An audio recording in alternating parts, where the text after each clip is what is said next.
রৌনকের কোনো খোঁজ খবর নাই। তাই তো গো, সেদিন 7 দিন আগে তো আমার শালা ফোন ভেঙে দিলে শালা।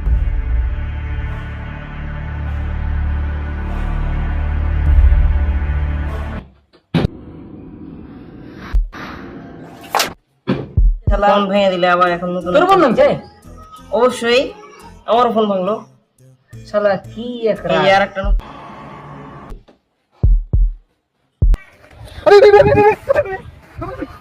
মানে আমার কোনো দোষই ছিল না। দেখ, আমি সে সময় ওই রাস্তা দিয়ে যাইছিলাম, খালি ওই রাস্তা দিয়ে যাইছিলাম। এখন ওইটা তো আমাকে সন্দেহ করছে।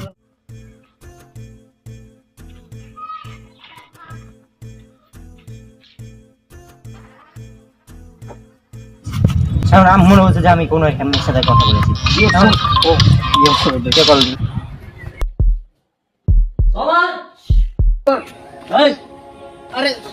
দিল। এখন জরুরি কথার সময় কে কল দিল? আম্মু ফোন দিয়েছে একটু পরে। তুই চুপ, তুই কোনো কথাই বলবি না। আবে কি হয়েছে? আবে পিছে দেখ। ভাই ও কি আমার? হ্যালো, আসসালামু আলাইকুম। রনক, একটা সিগারেটের টান দে তো। এই যে একটু টান দে। না না না, না টান দে না।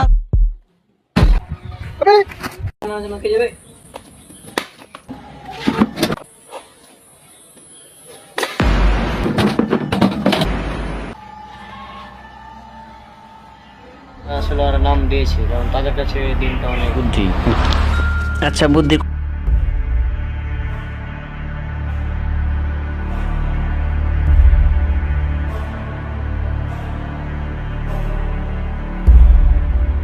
মানে আসলে আমি তো কোরআন কখনো পড়ে দেখিনি, আর এটা নিয়ে কখনো চিন্তা ভাবনাও করিনি। আর এই সব নাস্তিকরা বিভিন্ন ভিডিওতে তাদের ওয়েবসাইটে বিভিন্ন যুক্তি দেখিয়ে বলতো যে আসলে সৃষ্টিকর্তা বলতে কিচ্ছু নাই, ধর্ম সব মিথ্যা, ইসলাম মিথ্যা।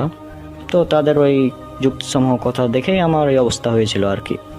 মানে নিজে কখনো কোরআন নিয়ে আমি গবেষণা করেই দেখিনি। আল্লাহ পাক রব্বুল আলামিন বলেছেন সূরা মুহাম্মদ 47 নম্বর সূরা 24 নম্বর আয়াত, আফালা ইয়াতাদাব্বারুনাল কুরআনা আম আলা কুলুবিন আকফালুহা। তারা কি কোরআন সম্বন্ধে গভীরভাবে চিন্তা করে না, নাকি তাদের অন্তরে তালা দেওয়া রয়েছে? আসলে পড়াশোনা করলে কেউ নাস্তিক হয় না, বিজ্ঞান নিয়ে পড়াশোনা করলেও কেউ কখনোই নাস্তিক হয় না। নাস্তিক তারাই হয় যারা আন্দাজে না পড়ে এর ওর কথা শুনে মানে সেটা নিয়ে পড়ে থাকে। নাস্তিকরা আসলে কখনো নিজে কোরআন পড়েই দেখেনি, এই জন্য তাদের এই অবস্থা। আর নাস্তিকরা অদৃশ্য বাতাস বিশ্বাস করে, নাস্তিকরা অদৃশ্য শক্তি, ডার্ক এনার্জি, ডার্ক ম্যাটারে বিশ্বাস করে, কিন্তু তারা সৃষ্টিকর্তাকে না দেখে বিশ্বাস করতে পারে না। মানে আজীব ব্যাপার।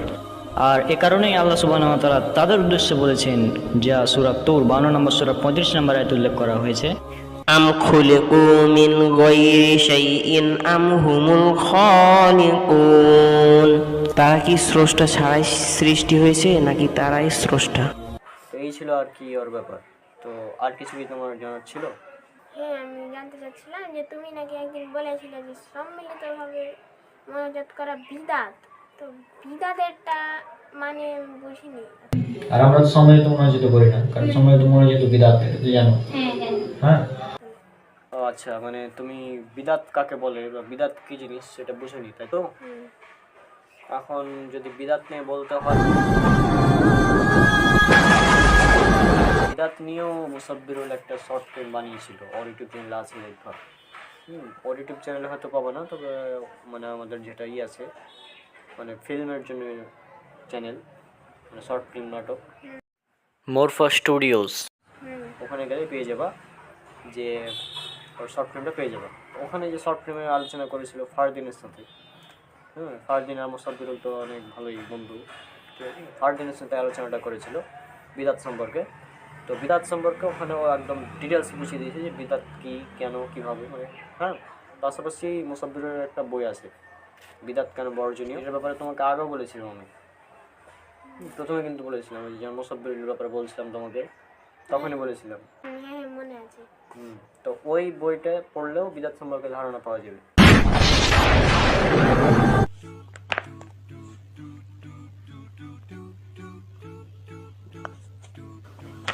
রনক, হ্যাঁ, আগামীকাল দাদার মৃত্যুবার্ষিকী পালন হবে জানিস? আরে ইফতারের পর বিরিয়ানির ব্যবস্থা আছে। আহা, কতদিন পর আবার বিরিয়ানি খাবো, বুঝতে পারিস তুই এগুলা? এই যে এই মৃত্যুবার্ষিকী, তারপর এই যে 40, তারপর এই যে 3 দিনা সহ এই যতগুলো দিবস, তারপরে যে ইফতারিকে সামনে রেখে সম্মিলিতভাবে মোনাজাত করা, 5 ওয়াক্ত নামাজের পর সম্মিলিতভাবে মোনাজাত করা, এগুলো সবই হচ্ছে বেদাত। ওই কি বললি তো এটা বিদাত মানে? আচ্ছা তুই বল কোরআন হাদিসে কোন জায়গায় বলা আছে যে এগুলো বিদাত? বেদাত হলো সেই কাজ, যে কাজগুলো আল্লাহ রাসূল সাল্লাল্লাহু আলাইহি ওয়াসাল্লাম করেননি বা করতে আদেশ দেননি, সেই কাজগুলো হচ্ছে বেদাত। তো মৃত্যুবার্ষিকী পালন করতে কে নিষেধ করেছে? আরে যেই কাজ যেই জিনিস সেই সময় ছিল না, সেগুলো নিষেধ আবার কেমনে করবো, তাই না? তো মৃত্যুবার্ষিকী থেকে আমরা কি খারাপ কিছু করতেছি নাকি? আমরা তো ভালো কাজ করতেছি, মানুষকে খাওয়াচ্ছি। আর হাদিসে আছে মানুষকে খাওয়ানো ভালো কাজ। আর তুই বলছিস সম্মিলিত মোনাজাতের কথা। মোনাজাত করে তো আমরা খারাপ কোনো কাজ করতেছি না, আমরা তো ভালো কাজই করতেছি। মানে তোদের কি আর বলবো, মানে মানুষের ইবাদতকে তোরা মানে যত পারিস বিদাত বিদাত বলে মানুষকে ইবাদত থেকে দূরে নিয়ে যাও, তাই তো? তোদের কাজই তো এটা। আচ্ছা এবার বলো, নামাজের মধ্যে আমরা সিজদা দিই না? তো এই সিজদা দেওয়াটা কি? ফরজ। তো আমি যদি সিজদা দিতে হয় পেটে 2টা, তো আমি যদি এখন থেকে এই ধরো 20টা 10টা 15টা 15-20টা করে সিজদা দেবো, তাহলে কোনো সমস্যা আছে? তুই পাগল? এক রাকাতে 2টার বেশি সিজদা দেওয়া যায়? না, আমি যদি 20টা সিজদা দিই তাহলে আমি বেশি সওয়াব পাবো, তো বেশি সওয়াবের আশা আমি 20টা সিজদা দিতেই পারি, কোনো সমস্যা? ওরে পাগল, এক রাকাতে 2টার বেশি সিজদা দিলে তো তোর নামাজই হবে না।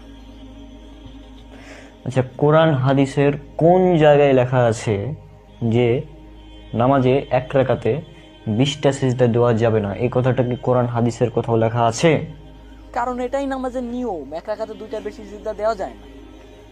তো এই নামাজের যে নিয়ম, নামাজের নিয়ম বুঝেছি, এটা নামাজের নিয়ম, 2টা সিজদা দিতে হয়, কিন্তু আসলে নিষেধ তো নয়। আমি 2টা দিলে, ধরো যে আমি যদি 1টা সিজদা দিই তাহলে 10 নেকি পাবো, 2টা সিজদা দিলে আমি 20 নেকি পাবো, ঠিক আছে? তো আমি যদি 20টা সিজদা দিই তাহলে তো আমি 200 নেকি পাচ্ছি, আমার তো লাভই হচ্ছে, আমার তো কোনো লস হচ্ছে না। আর সিজদা দেওয়া তো খারাপ কোনো কাজ না, সিজদা দেওয়াটা তো হচ্ছে ভালো কাজ, আর আমি তো নামাজের মধ্যেই সিজদা দিচ্ছি, ঠিক না? তো আমি একটু বেশি দিলাম, সমস্যা আছে কি? কোনো সমস্যা তো হওয়ার কথা না। ভাই তুই কি গাদা খেয়ে আসছিস নাকি? তোকে ইবাদতের নিয়ম বলতে একটা জিনিস আছে না, তুই বুঝোস না? নিয়ম এইটাই যে 2টার বেশি সিজদা দেওয়া যাবে না। তুই যদি 12টি 3টা সিজদা দিস তাহলে তো নামাজই হবে না। তো তো এই নিয়ম, এই যে নামাজের নিয়ম, এটা কে দিয়েছে? আল্লাহ দিয়েছেন রাসূল সাল্লাল্লাহু আলাইহি সাল্লামের মাধ্যমে। তো যে আল্লাহ এই নামাজের নিয়ম দিয়েছেন, যে রাসূলুল্লাহ সাল্লাল্লাহু আলাইহি সাল্লাম এই নামাজের নিয়ম দিয়েছেন, তিনি তো ইসলামের পুরো নিয়মটাই দিয়েছেন। আর সূরা মাইদার 3 নম্বর আয়াতে বলা আছে যে ইসলাম পরিপূর্ণ। তো তারা যে ইসলামের নিয়মটা দিলেন, তাদের এই নিয়মের মধ্যে তো তোমার এই যে নাই, এই যে মৃত্যুবার্ষিকী পালন, এগুলো নাই, তারপরে 40 করা নাই, সম্মিলিত মোনাজাত করা নাই, তো তাদের নিয়মের মধ্যে তো এগুলো নাই। তো তারপরে তোমরা কেন করছো যে ইসলামের মধ্যে নাই, যেগুলোর ব্যাপারে আল্লাহ রাসূল সাল্লাল্লাহু আলাইহি সাল্লামের কোনো নির্দেশনা নাই, সেই কাজগুলো যতই দেখতে ভালো লাগুক, যতই সুন্দর লাগুক, সেই কাজগুলোর নাম হচ্ছে বেদাত। আশা করি তুমি এই বেদাতের ব্যাপারে মানে বুঝেছো এবার। তুমি বলছো যে নামাজে 2টার বেশি সিজদা দেওয়া যাবে না 1 রাকাতে, তুমি বলছো, কিন্তু তুমি বলছো 2টার বেশি সিজদা দেওয়াই যাবে না। তা আমি তো সেটাই বলছি যে ইসলামে যা আছে তার বেশি কিছু করা যাবে না, ঠিক না? তো এটাই তো বুঝতে হবে বিষয়টা, যে ইসলামের মধ্যে যেগুলো নাই, যেগুলো নতুনভাবে আবিষ্কৃত, সেগুলো দেখতে যতই ভালো হোক, যতই মানে ভালো লাগুক ইবাদতটা দেখতে, তার নাম বেদাত। আশা করি তুমি বেদাত সম্পর্কে ধারণা পেয়েছো এবার। এবার বলো তোমার কি বলার আছে এখন।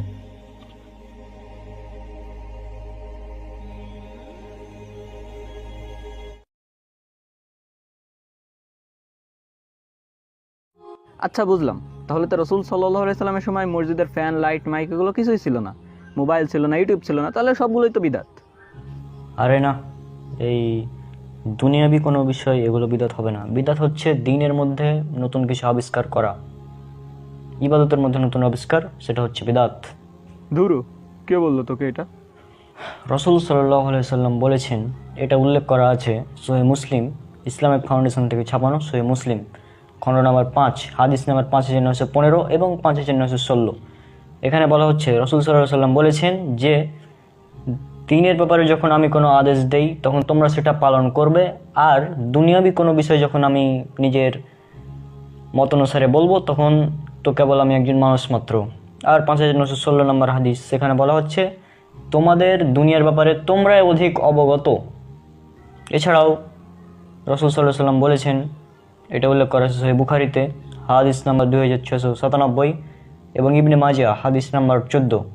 এখানে বলা হচ্ছে রসুল সাল্লাল্লাহু আলাইহি সাল্লাম বলেছেন যে আমাদের দিনের নেই এমন কোনো কিছুর আবিষ্কার যদি কেউ করে তাহলে সেটা প্রত্যাখ্যাত। এছাড়াও এরকমই আরও একটি হাদিস উল্লেখ করা আছে সহিহ মুসলিমে, খণ্ড নম্বর 4, হাদিস নাম্বার 4344। সেখানেও বলা হচ্ছে যে কেউ যদি এমন আমল করে যা আমাদের শরীয়তে নাই তাহলে সেটা বাতিল। এছাড়াও আরও একটি হাদিস, এটা উল্লেখ করা আছে সুনান আবু দাউদে, হাদিস নাম্বার 4607। সেখানে বলা হচ্ছে রসুল সাল্লাল্লাহু আলাইহি সাল্লাম বলেছেন যে অচিরেই তোমরা অনেক মতভেদ দেখতে পাবে, তখন তোমরা আমার সুন্নাত এবং আমার খোলাফায়ে রাশিদিনের সুন্নাতকে আঁকড়ে ধরবে। আর সাবধান প্রত্যেক নব আবিষ্কৃত দিনের মধ্যে নতুন আবিষ্কৃত বিদাত সম্পর্কে, কেননা প্রতিটি বিদাতই হচ্ছে ভ্রষ্টতা। তাহলে এই হাদিসগুলো থেকে এটা স্পষ্ট যে বিদাত হচ্ছে দিনের মধ্যে নতুন কিছু আবিষ্কার করা। দুনিয়াবি আবিষ্কার এগুলো বিদাত নয়, এগুলো করার অনুমতি আছে। আর বিদাত থেকে আমাদের বেঁচে থাকতে হবে, কেননা রাসূল সাল্লাল্লাহু আলাইহি সাল্লাম বলেছেন, এটা উল্লেখ করা আছে সহিহ মুসলিমে হাদিস নাম্বার 472, কিয়ামতের দিন রাসূল সাল্লাল্লাহু আলাইহি সাল্লাম যখন হাউজে কাউসারে থাকবেন তখন তার কিছু উম্মতকে সেখান থেকে ফিরিয়ে দেওয়া হবে, কারণ তারা বিদাত করেছিল। রাসূল সাল্লাল্লাহু আলাইহি সাল্লাম বলবেন তাদেরকে কেন ফিরিয়ে দেওয়া হচ্ছে, তারা তো আমারই উম্মত। তখন ফেরেশতারা বলবে যে আপনি জানেন না যে তারা আপনার পরে কি করেছিল। তখন রাসূল সাল্লাল্লাহু আলাইহি সাল্লাম বলবেন যে যাও, দূর হও, দূর হও বলে তাড়িয়ে দিবেন।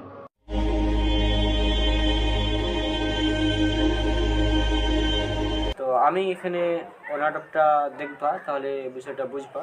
তারপরেও আমি এখানে আর একটু কথা যোগ করি, সেটা হচ্ছে বিদাত হচ্ছে সেই জিনিসটা যেটা মানে যে ধরনের যে আমলগুলো রাসূল সাল্লাল্লাহু আলাইহি সাল্লাম করেননি, বলেননি বা করার অনুমতি দেননি এরকম কাজ। হ্যাঁ, যেমন হাদিসে উল্লেখ করা আছে এরকম, মান আমিলা আমালান লাইসা আলাইহি আমরুনা ফাহুয়া রাদ্দুন, কেউ যদি এমন কোনো আমল করে যা আমাদের দিনের মধ্যে নাই তা বাতিল, প্রত্যাখ্যাত, পরিত্যাজ্য। আচ্ছা একটু পিছনে তাকাও তো।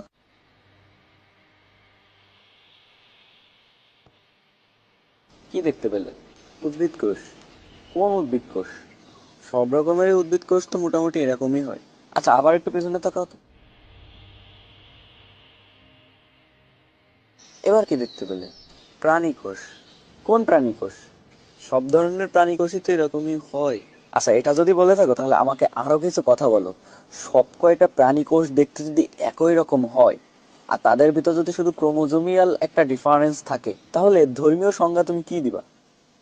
আমরা তো বলি বিবর্তনবাদ হয়েছে, এজন্য প্রত্যেকটা উদ্ভিদের কোষে একই রকম দেখতে, জাস্ট ক্রোমোজোমের কিছু তফাৎ দেখা যায়, কারণ ক্রোমোজোম হচ্ছে বিভাজিত হয়ে হয়ে এরকমটা হয়েছে। আমরা এরকম একটা সংজ্ঞা দিই, কিন্তু তোমরা এর জন্য কি সংজ্ঞা দিবে? আবার ধর্মীয়ভাবে কি সংজ্ঞা আছে তোমাদের কাছে?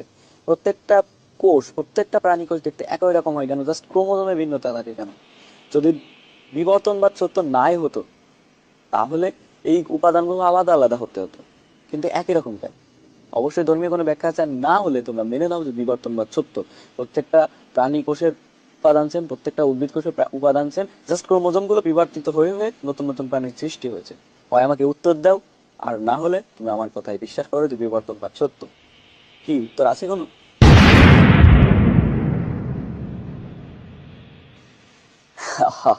আমি তো জানি তোমার উত্তর থাকবে না।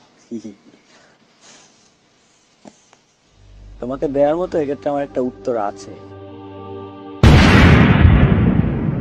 সূরা আল আম্বিয়া আয়াত 30, অর্থাৎ 21 নম্বর সূরার 30 নম্বর আয়াতে আল্লাহ সুবহানাহু ওয়া তাআলা বলছেন, যারা কুফরি করে তারা কি ভেবে দেখে না যে আকাশমণ্ডলী ও পৃথিবী মিশেছিল ওতপ্রোতভাবে, অতঃপর আমি উভয়কে পৃথক করে দিলাম এবং প্রাণবান সমস্ত কিছু সৃষ্টি করলাম পানি হতে, তবুও কি তারা বিশ্বাস করবে না? এখানে দেখার বিষয় হচ্ছে প্রাণবান সবকিছু সৃষ্টি করলাম পানি হতে। এখন তোমার কথা হচ্ছে প্রত্যেকটা প্রাণীর গাঠনিক উপাদান কোষ সেটা কেন একই রকম, বা তাদের উপাদান কেন একই রকম, যেমন নিউক্লিয়াস, মাইটোকন্ড্রিয়া ইত্যাদি ইত্যাদি ইত্যাদি। এখন যাদের সৃষ্টিগত মৌলিক উপাদান একই অর্থাৎ পানি, এখন কেউ যদি এমন কোনো আমল করে যা আমাদের দিনের মধ্যে নাই, দিনের মধ্যে মানে কি ইবাদতের মধ্যে নাই, ঠিক আছে, কিন্তু দুনিয়ার মধ্যে তো নতুন আমল অনেক আছে, যেমন মোবাইল নতুন, ইন্টারনেট নতুন, তাই না, আরও অনেক কিছু নতুন আছে, এগুলো ইউটিউব ফেসবুক নতুন, কিন্তু এগুলোর ব্যাপারে বলা হচ্ছে না। বলা হচ্ছে কি ওই ব্যাপারে যেগুলো দিনের মধ্যে অন্তর্ভুক্ত, যেগুলো ইবাদতের মধ্যে, হ্যাঁ, ওগুলোর ব্যাপারে বলা হচ্ছে। বুঝছো বুঝছো, মানে যেগুলো ইবাদতের ভিতরে নতুন ওইগুলাই হচ্ছে বিদাত। তাদের গাঠনিক উপাদান একই হবে এটাই স্বাভাবিক, না ওটাও স্বাভাবিক, তাই না? ভাই 1 কাপ চা আর একটা সিগারেট দেন তো। দিনকাল খুব অসহ্যকর যাচ্ছে। কেন স্যার, কি হয়েছে? আর বইলো না বাবা, আমার এক স্টুডেন্ট বোরকা পরে আসে, হিজাব পরে আসে। আমি তারে বললাম যে এগুলো করা যাবে না, আধুনিক মনস্ক হতে হবে। সে আমাকে ধর্মের বাণী শোনাই দিল। কি বলতে হয়, মানুষগুলোর এত বোঝায় আমি যে তোমরা একটু বিজ্ঞান মনস্ক হও, তা না, তারা দিন দিন ধর্মান্ধ হয়ে যাচ্ছে। এটা খুবই মাথা ব্যথার একটা কারণ। আমি বলছি তোমরা স্বামীর দাসত্বে কেন থাকবে, তোমরা স্বাধীনভাবে থাকবে, কিন্তু তারপর আমার কথা তারা শুনলো না, আমাকে অপমান করলো সবার সামনে। মানুষকে এত বলি যে তোমরা একটু বিজ্ঞান মনস্ক হও। ভাই সিগারেটটা দেন না তাড়াতাড়ি, মাথা ধরে গেছে আমার। আর ওই যে সামনে আর একজন হুজুর বসে আছে, দাড়ি টুপিওয়ালা। মানুষগুলোর একটু স্মার্ট থাকবে কি কি, তা না দাড়ি রেখে দিচ্ছে এই বয়সে। আচ্ছা তো এই ছেলে, তোমরা বিজ্ঞান মনস্ক হতে পারো না? ঠিকই বলেছেন স্যার, মানুষগুলো সব ধর্মান্ধ হয়ে যাচ্ছে। আমার সম্পর্কে জানতে চাও তাই না? আমি সেই যার আদেশে অনেকগুলো জিন কাজ করে, শুধু আমার আদেশের অপেক্ষায় থাকে তারা। আর তোমরা সামান্য পৃথিবীতে থাকো। আমি তোমাদের পৃথিবীর উদ্দেশ্যে কিছু জিনকে প্রেরণ করেছি, এবং তারা তোমাদের যে বিভ্রান্ত করবে সেটা তুমি কল্পনাও করতে পারবে না। তাই তৈরি হয়ে যাও নতুন এক যুদ্ধের জন্য।